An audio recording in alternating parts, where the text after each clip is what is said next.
자, 오늘 수요 기도회 성경 말씀은 에베소서 5장 21절입니다.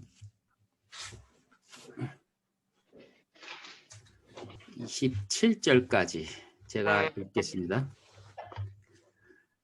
하나님을 두려워함으로써 서로 복종하라. 아내들아, 너희는 너희 자신의 남편에게 복종하기를 주께 하듯 하라. 이는 남편이 아내의 머리됨이 그리스도께서 교회의 머리됨과 같음이라. 그는 몸의 구주시니라. 그러므로 교회가 그리스도께 복종하듯이 아내들도 자기 남편에게 매사에 그렇게 하야 할지니라. 남편들아, 너희는 자기 아내를 사랑하되 그리스도께서 교회를 사랑하셔서 교회를 위하여 자신을 주신 것 같이 하라. 이는 그가 교회를 말씀에 의한 물로 씻어 거룩하게 하시고 깨끗하게 하사 자기 앞에 영광스러운 교회로 나타내서 점이나 주름진 것이나 또는 그러한 것들이 없이 거룩하고 흠없게 하려 하심이니라. 아멘. 삶은 관계입니다. 그래서 서로 피차 복종하라, 서로 복종하라 하는 말씀을 중심으로 증거를 하겠습니다. 가정과 일터에서 부활의 능력으로 살라는 것입니다. 부활하신 예수님의 부활의 목적은 우리가 이 땅에서 생명의 새로움으로 잘 살기 위함인 것입니다. 그게 바로 첫째 목적이죠. 이 땅은 마귀에게 속한 것이므로 하나님을 믿는 사람들은 세상에 소망 두지 말고 빨리 적당히 살다가 하늘나라로 가면 그만이다. 이러한 이원론적이며 또 세상을 등지는 타계주의적 사고방식은 결국 부활의 의미를 크게 훼손하는 것입니다. 저도 한번 생각을 해봤습니다. 이 아름다운 세상을 하나님께 지으셨다고 성경은 말씀하셨는데, 그래서 이 세상의 주인도 하나님이시라 하는데, 마치 이 마귀가 장악한 세상을 하나님도 싫어하셔서 또 마치 성도들에게 도망가듯 세상에서 빠져나가는 것을 삶의 목적으로 삼은 것처럼 그동안 목사들이 그렇게 가르쳤는데 그렇다면 좀 앞뒤가 잘 안 맞았어요. 근데 제가 나중에 알게 된 사실은 그것은 하나님의 생각이 아니었고 목사들이 성도들을 지배하기 위한 술책이었다는 사실을 알게 됐습니다. 하나님은 그러실 리가 없습니다. 이 세상의 모든 것의 주인이 하나님이신데 왜 하나님께서 이 세상에 이 세상을 우리가 있을 곳이 못 되는 곳이라는 인상을 심어주시겠습니까? 더군다나 아들까지 오셔서 그 귀한 피까지 흘려서 인류를 구원하시고 또 주의 자녀로 입양까지 하신 분이 말입니다. 우리가 다만 천국에 가는 것이 구속의 목적이라면 주님의 그 피 뿌려 흘리심이 너무 값싸지 않습니까? 주님이 고난을 받으신 것은 새로운 삶을 살도록 새로운 기회를 주신 것이 목적입니다. 그래서 하나님이 세상을 이처럼 사랑하셨다라고 말씀하셨는데 그것은 말 그대로 정말 세상을 사랑하신 것입니다. 왜냐하면 이 세상은 그분의 것이기 때문입니다. 이 말씀만큼 문자 그대로 이해되어야 할 것은 다른 건 없습니다. 새로운 삶은 생명 넘치는 삶이며 그것이 곧 부활의 능력으로 다시 사는 삶인 것입니다. 그 부활의 삶, 부활로 사는 그 1차적인 무대는 성경에서 곧 가정이라고 말합니다. 부활의 삶이라는 것은 서로 관계 속에서만 만들어지기 때문인 것입니다. 남편과 아내, 부모와 자녀가 함께 사는 이 공간에서 그것이 바로 가장 아름답게 이루어져야 하기 때문에 그렇습니다. 그리고 그 다음은 주인과 종이 공존하며 고용주와 종업원, 사장과 노동자가 한 장소에서 함께 일하는 일터가 되겠죠. 바로 가정과 일터, 이것이 부활의 능력이 나타나야 할 진정한 장소입니다. 하나님에게는요, 더 중요한 일이나 덜 중요한 일의 구별이 별로 의미가 없어요. 그분에게는 더더군다나 사소한 일이라는 것도 애초에 없습니다. 하나님이 만드신 넓은 우주 공간을 망원경으로 살펴본 적이 있습니다. 그 우주 공간이 얼마나 넓은지 모릅니다. 이 넓은 공간에 워낙 넓으니까 듬성듬성 우주를 대충 얼고 놓으실 만도 한데 별들을 찾아보니까 이 셀 수 없는 별들이 그것도 아주 일정한 규칙을 따라 움직인단 말입니다. 어떤 이는 마치 우주가 정밀한 시계 부품처럼 돌아간다고 말을 합니다. 이게 과장이 아니고 실제 그렇거든요. 아무리 넓다고 적당히, 우리 인간들은 땅이 넓으면 집을 적당히 짓지 않습니까? 근데 하나님은 그렇지 않으신다고요. 현미경으로 보는 미시 세계도 보면요, 아주 작은 곳이니까 간단하게 설계하셨겠지 생각했는데 들여다보면 정말로 거기도 또 다른 광활한 우주가 펼쳐집니다. 이런 분이십니다. 그러니 하나님이 인간에게 준 일상을 하나님이 결코 소홀히 여기시겠습니까? 인간만 그렇게 생각하지 하나님은 우리의 주어진 삶을 결코 하찮은 것으로 여기지 않습니다. 하나님께서 마련하신 원대한 계획 속에 그는 아주 중요한 순간이라는 사실입니다. 천지 만물을 말씀으로 창조하신 그 위대하신 분이 성육신 하셔서 33년 동안 무슨 일을 하셨습니까? 그냥 목수의 일을 했지 않습니까? 일상에서 소박한 삶을 그대로 사셨습니다. 이건 엄청난 역설입니다. 어떻게 그런 분이 인간의 아주 보통 사람들이 사는 삶을 그렇게 묵묵히 사실 수 있겠는가? 세상은 힘으로 남을 휘어잡고 지배하고 자랑하고 뽐내는 그런 삶 아닙니까? 결국 이러한 삶은 따지고 보면 일상을 무시해야만 이루어지는 것입니다. 일상을 무시하고 희생을 요구하는 삶으로 되는 거죠. 그래서 하나님은 이런 것을 결코 중요하게 여기지 않습니다. 왜? 하나님이 무대로 삼고 계신 일상을 무시하는 삶이기 때문에 그렇습니다. 전혀 하나님과 뜻과는 먼 것입니다. 능력 많으신 분이 오히려 능력을 버리고 일상 속으로 들어오셨다. 약하고 하찮고 지루한 삶 통해서 세상에 강하고 멋지고 아주 짜릿한 그런 권세들을 제압하셨다. 이게 성경이 가장 위대한 이야기 아닙니까? 가장 위대한 하나님의 능력인 부활의 능력에 대하여 또 가장 큰 타격을 입은 세력이 바로 힘으로 세상을 지배하고 폭력을 가하는 마귀의 세력들입니다. 그들은 모든 권세를 잃었고 예수 그리스도께서 하늘과 땅의 모든 권세를 얻으셨습니다. 우리는 고대인들이 말하는 신들과 성경의 하나님이 너무나 다르다는 사실을 압니다. 십자가 이후로 이 세상 신들은 전혀 힘을 쓸 수 없게 되었습니다. 이게 사실입니다. 그러나 우리는 믿음이 약해서 아직도 세상 권세가 여전히 큰 힘을 발휘한다고 생각을 합니다. 하나님은 지금도 부활의 능력으로 승리하고 계십니다. 이 하나님의 약함이 세상 권세를 이긴다는 사실을 맨 먼저 우리에게 보여주셨고 우리 성도들에게 그와 같은 방식으로 세상을 이기라고 말씀하시는 것입니다. 지금도 예수님께서는 하늘과 땅의 모든 권세를 가운데서 그분의 방식대로 세상을 다스려가고 있습니다. 인간들은 예수 그리스도께서 이루신 이 부활의 능력이 어떤 식으로 세상을 변화시키는지를 모릅니다. 하나님이 예수 그리스도의 방식, 즉 온유와 겸손으로 부활의 능력도 드러낸다는 사실을 사람들은 잘 모르는 것입니다. 이 흠모할 만한 것이 없어 보이는 것으로 바로 부활의 능력은 드러나게 되어 있습니다.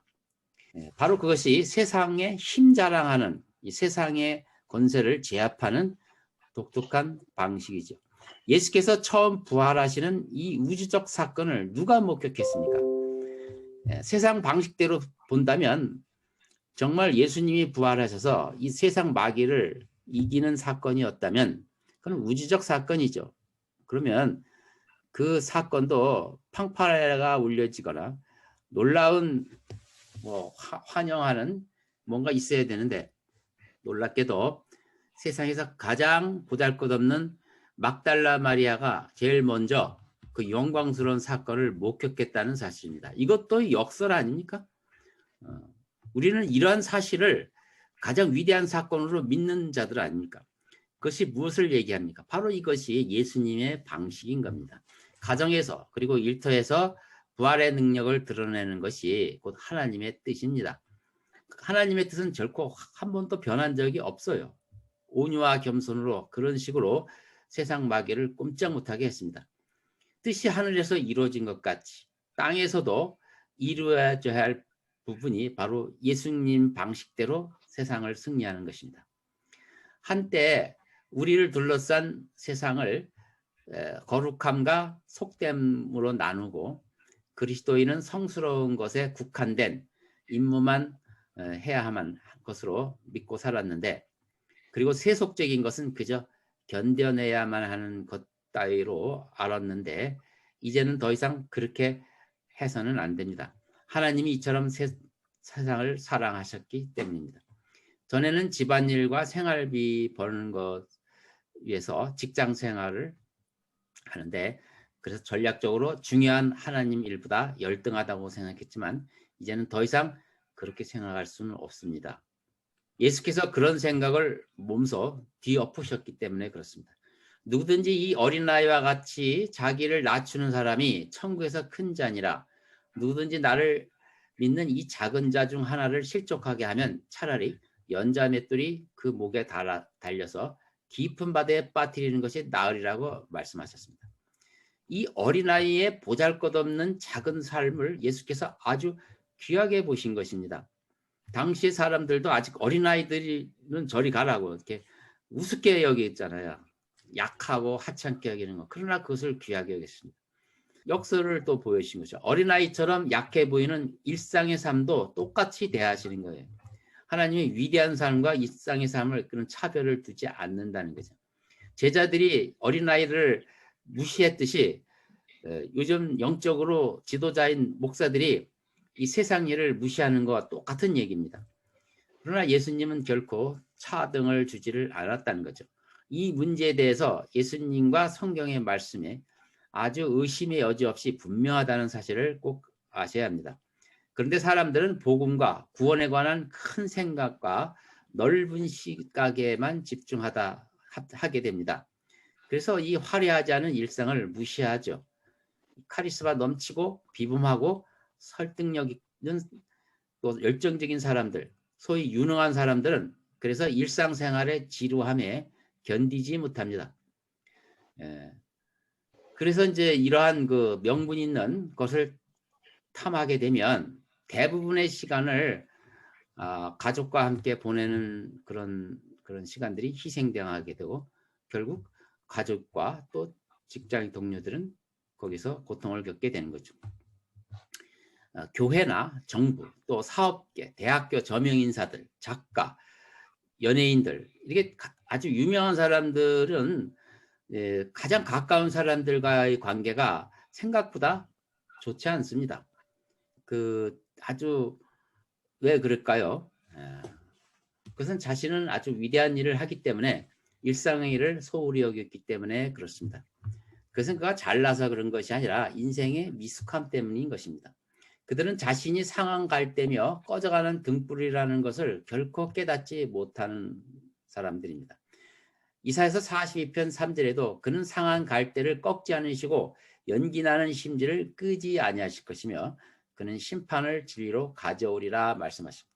여기서도 어린아이를 대하듯이 상한 갈대 같은 삶, 연기나는 심지를 끄지 않는 그 자세로 우리의 삶을 바라보신다는 것이죠. 자, 바울이 에베소서에서 그리스도인의 성숙한 삶을 얘기할 때 그 중심에 가정에서 또 일터에서 삶이 강조되고 있습니다. 하나님을 위해서 큰 일을 하는 것은 대단한 일입니다. 그러나 하나님을 위해서 작은 일을 하는 것은 더욱 대단한 일입니다. 캐슬린 노리스라는 작가는 그의 비망록에 이렇게 기록하고 있습니다. 매일 우리가 맡은 임무, 날마다 사랑하고 예배하는 활동은 우리로 하여금 종교가 단지 엄격한 지적 활동이 아니라는 사실을 계속해서 기억하게 해준다. 기독교 신앙은 관념이나 신념의 목록이 아니라 하나의 생활 방식이다. 네, 많은 사람들이 일상의 중요성을 이렇게 필요로 하고 있습니다. 소설가 찰스 디킨스도 그의 소설에서 일상의 중요성을 강조한 바가 있습니다. 그의 소설 황폐한 집에 있는 많은 인물들은 그 일상을 무시하는 그 인물들을 통렬하게 묘사한 경우가 있습니다. 이들은 위대한 사상과 대의에 몰두하며 살아가는 자들로서 법과 정의를 추구한답시고 일상을 무시하는 자들이 잘 그려져 있습니다. 하나님의 일에 열정이 넘쳐 일상에 형편없는 인물들은 그런 사람들은 마치 에베소서 1장에서 3장까지 읽고 그 영적 깊이에 심취해 있는 사람과 같습니다.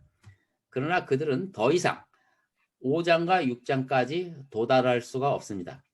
전반부에서 창세전 예장이라는 신비에 휩싸여 있으며 창조의 의도와 그 삼위일체의 그 조화로운 활동에 대해서 감격해하고 눈부시게 묘사한 이 성경 말씀에 흥분에 쌓여서 헤어나지 못합니다. 그런데 4장 마지막에 이르러 그들은 이내 불안해합니다. 왜 불안해하느냐면 평범한 명령들이 이제 나오기 때문입니다. 그리고 그들은 더 이상 흥미를 잃기 시작합니다. 이들은 이미 바울의 이 메시지의 정수를 맛보았고 이제 부활의 영광스러운 삶을 이제 꿈꾸기만 하면 된다고 생각했기 때문입니다. 그리고 책을 덮어놓고 더 이상 5장과 6장에 담겨있는 실제적인 진리를 찾지를 못합니다. 이것은 바로 저가 그런 모습으로 살았던 저의 모습이기도 합니다. 반면에 오직 체험으로 하나님을 알게 된 바울은 측량할 수 없는 그리스도의 풍성함에 참여하게 하시는 방식을 설명할 때 5장과 6장에서 가정과 일터에서 일어나는 일에 세심하게 주의를 기울여야 한다고 주장하는 것입니다. 거기에 말씀이 피차 복종하라는 거죠. 서로 피차 복종함으로 부활을 살라고 말합니다. 이 부활의 실천은 즉 가정과 일터에서 시작해야 합니다. 우리는 절대로 이곳을 외면하고 더 높은 단계로 나갈 수가 없습니다. 부활을 실천하기 위해서는 이름을 가진 사람들, 구체적인 임무, 매일 해야 하는 일에 몰두해야 합니다. 성령께서 우리의 삶을 의롭고 거룩한 삶으로 만들어 갔을 때 우리는 기꺼이 겸손하게 응답하셔야 하는 것이죠. 하나님의 일에 정신이 팔려 가정과 일터를 엉망으로 만들지 마십시오. 그것은 하나님의 뜻이 아닙니다. 가정 그리고 일터는 관계가 맺어지는 곳이기 때문입니다. 혼자는 성숙할 수가 결코 없습니다. 혼자 일을 잘한다고 해서 내가 성숙해지는 게 절대 아닙니다. 혼자 살려고 하는 자들이 가만히 보면 반려견과 동거를 잘해요. 인간들이 보기 싫어서 나는 그들과 상대 안 하겠다는 뜻이죠. 결코 성경이 지지하는 삶도 아니며 바람직한 삶도 아닙니다. 그리스도의 장성한 분량까지 이르는 성숙, 이것은 결코 하나님의 위대한 사역에 속해서 얻어지거나 아니면 인간들과 절연해서 혼자 경건의 연습을 해서 얻어지는 게 아닙니다. 이름을 알고 있는 사람들과 관계를 통해서만 이루어집니다. 우리는 직접 선택할 수 없는 사람들과 같이 삽니다. 첫째가 부모요, 나중에는 자녀가 그렇습니다. 아내도 또한 그렇습니다. 교회의 모든 성도들도 그렇습니다. 우리가 서로 지체가 되었으니 서로 피차 복종해야 하는 것이죠. 하나님께서 피차 복종하도록 일부러 묶어놓으신 것입니다. 이 묶여진 것을 무시하는 자는 하나님을 두려워해야 합니다. 하나님을 두려워하는 가운데 피차 복종하라 했을 때 하나님을 두려워할 일은 다른 건 없어요. 이렇게 아름다운 무대를 망가뜨리는 자는 하나님은 정말 화내실 수 있기 때문에 그런 거죠. 서로 다른 환경에서 자란 사람끼리 어떻게 부활을 살아야 하는지 참 우리는 배워야 하는데, 어떻게 보면요, 일반 원칙은 없어요. 일반 원칙 몇 가지 외에는 거의 없습니다. 서로의 관계 속에서 배워나가야 하는 이 진리는 사실 성경이 다 말해주지 못합니다. 이건 일반 원칙만 주는 것뿐입니다. 그래서 이 서로의 관계는 그리스도와의 관계 안에서 재정의가 돼야 되는 거죠. 우리가 부부와의 관계, 자녀와의 관계, 부모와의 관계를 규정할 때 문화적인, 세상적인 관계 틀에서 해석하다가 이제 부활을 살려면 그리스도와의 관계 안에서 재정의해야 된다 하는 것입니다. 그렇기 때문에 에베소서에서는 죽게 하듯 이런 표현이나 주 안에서라는 표현이 상당히 많이 반복됩니다. 11번 언급된 걸로 알고 있는데, 즉 어떤 관계를 재설정할 때 그리스도와의 관계를 통해서 이해를 하고 그 틀에서 다시 바라보라 하는 거죠. 예컨대 성경에는 주인과 노예와의 관계가 여기서 언급이 되었습니다. 이때 세상적으로는 노예는 영원히 노예고 주인은 영원히 주인이죠. 근데 교회 안에서 같은 신앙생활을 하는 주종관계가 있다 이겁니다. 그래서 어떻게 변화해야 된다는 것입니까? 결국 그리스도를 보면 그리스도는 우리의 모두의 주인이잖아요. 그리스도가 모두의 주인이니까 주인이나 세상적인 노예나 세상적인 주인은 같은 그리스도라는 주인을 섬기는 동료라는 입장에서 재설정되어야 한다. 이런 식으로 모든 것을 이런 식으로 바라볼 때 여기서 성숙이 일어나는 것입니다. 그리스도를 두려워함으로 피차 복종하려면 철저히 세상 방식을 따르지 말고 그리스도 안에서 관계를 재설정하시기 바랍니다. 혼자서 최선을 다한다고 성숙해지지 않습니다. 최선의 인간관계를 이룰 때 성숙해집니다. 더 다른 이보다 더 강해지거나 압도한다고 해서 성숙해지는 것도 아닙니다. 강요하지 않고 오히려 약점과 강점 모두를 함께 서로 나누십시오. 상대방 삶 속으로 들어가야 합니다. 대신 그 문을 강제로 열지 말고 피차 복종하면서 그렇게 하시기 바랍니다. 직장에서도 피차 복종하며 살아야 합니다. 경쟁사회에서는 남과 비교해서 자신의 모습을 가름할 수밖에 없습니다. 이런 것은 종종 최선의 결과를 얻을 수 있지만 최악의 결과를 얻는 경우가 더 많습니다. 서로 경쟁한다면 친밀감은 사라질 것입니다. 관계는 서로 피차 복종할 때만 성숙을 이룰 수 있고 또 이 피차 복종하는 것도 기술에 속합니다. 그래서 이것은 배워야 합니다. 우리가 직장에서 사람을 부리는 일도 있고 그 후배를 또 부리는 일이 있을 텐데 그들을 일로 인하여 하나의 기계 부품이나 비인격화하는 일을 조심해야 합니다. 또 직장에서도 거친 일을 한다고 해서 막 하는 게 아니고 거기서도 바른 예절이 반드시 필요하다는 사실을 꼭 아셔야 되고 인간관계에서 서로 주고받는 법도 배워야 합니다. 이것이 바로 모두 영적인 일이며 우리가 해야 할 일인 것입니다. 자, 이제 결론을 말씀드립니다. 모든 이름은 다 명사로 되어 있죠. 다 고정된 대상을 지칭하는 것입니다. 그러나 하나님의 이름은 동사로 되어 있습니다. 모세가 당신의 이름이 무엇입니까? 라고 물었을 때 나는 곧 나다. 전부 동사로 이루어진 그게 하나님의 이름입니다. 그래서 이것은 하나의 이해의 대상으로서 하나님을 바라보지 말고 행동하시는 하나님, 삶 속에서 역사하시는 하나님, 그런 대상으로 보라는 거죠. 하나님을 보여달라고 하는 자에게는 결코 하나님은 응답해 주시지 않습니다. 하나님과 함께 움직이려는 자, 삶 속에서 같이 사는 자에게 삶 속에서 보여주는 것입니다. 이것이 바로 하나님이 성품이에요. 지성소에도 하나님이 거하시는 곳이 그 지성소에 있죠. 그 법궤 위에 그룹들의 두 날개 아래 하나님이 거하시는 가장 거룩한 곳이라고 했는데 막상 보면요, 빈 공간입니다. 하나님이 계신 곳에 정작 들여다보면 공간이라는 거죠. 그래서 하나님을 고정된 좌표로 알기 원하는 자에게는 하나님은 항상 빈 공간으로 남아 계십니다. 부활하신 예수님을 제자들은 얼른 찾아갔는데 역시 빈 무덤만 발견합니다. 부활하셨는데 그곳이 와서 기다리시지도 않아요. 제자들이 분명히 오실 것으로 예상을 컨대 그러면 좀 기다리시면 되는데 오히려 무덤에서 사라져 버리셨습니다.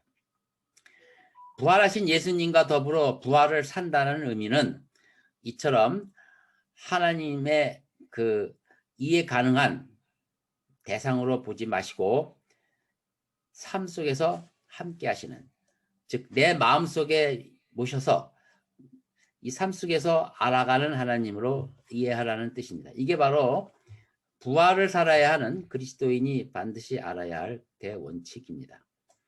예수님을 보여달라고 해서 보여주면 무슨 짓을 할까요? 인간들은 그것을 객관화시켜버리고요. 그것을 오히려 또 우상화시켜버립니다. 오늘날 교회에서 하는 일이 다 그 모양입니다.